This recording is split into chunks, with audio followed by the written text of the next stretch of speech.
I always thought people were so cute when they have the little cheeks and they're like rosy, but mine are pretty plain.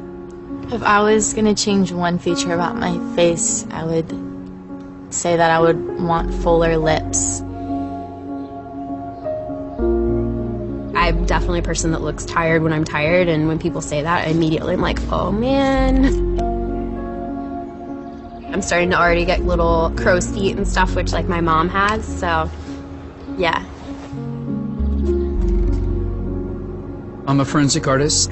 I was trained at the FBI Academy in 1993 in composite art. Worked for the San Jose Police Department as the police artist from 1995 to 2011. We didn't really know what we were doing, so that was nerve-wracking for everyone. I showed up to a place I'd never been and walked into this big warehouse, and at the very end there was a guy with his back to me with a drafting board. I had a curtain separating me so that I don't see him. We'll begin. First of all, tell me about your hair. Brown, long, I guess a little bit past my shoulders. Your jaw. My mom told me I had a big jaw. Yeah, they're brown eyebrows, dark brown eyebrows. Okay. I didn't know what he was doing, but then I could tell after several questions that he was drawing me. Tell me about your chin. I guess I haven't really compared it to anyone else's chin, but especially when like I smile, I just feel like it kind of protrudes a little bit.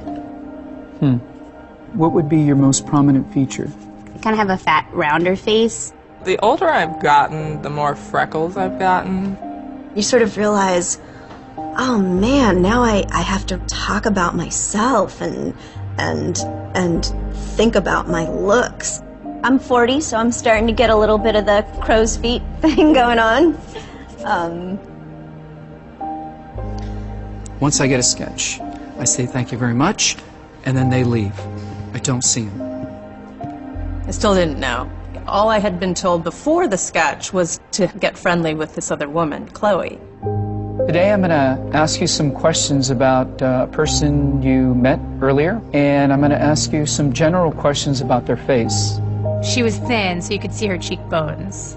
And her chin was a nice, thin chin. The women were really critical about moles or scars or things like that, and yet they were describing just a normal, beautiful person. She had nice eyes. They lit up when she spoke and were very expressive. The length of the nose, what is that like? Short. Short. Yeah, cute nose. Her face was fairly thin. She had blue eyes, very nice blue eyes. Okay.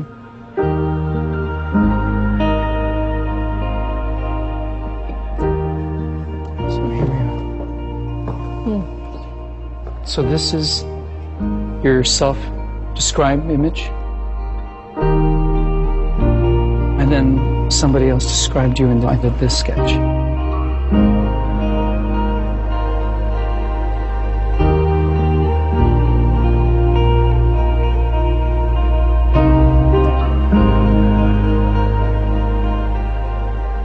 I have this whole thing about having dark circles and crow's feet around my eyes, and that was not part of the sketch at all that the stranger did.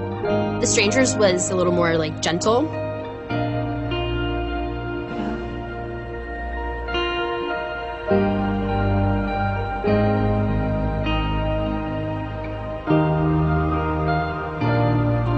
It's really different. Which is very strange.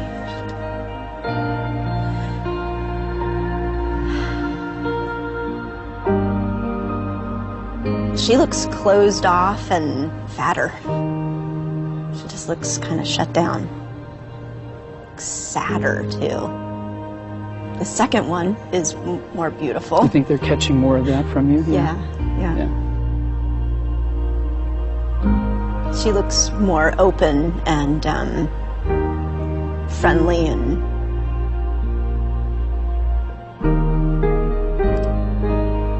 happy. I've come a long way in how I see myself, but I think I still have some way to go.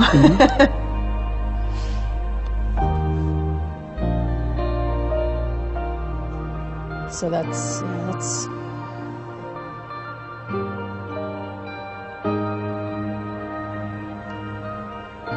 I have some work to do on myself.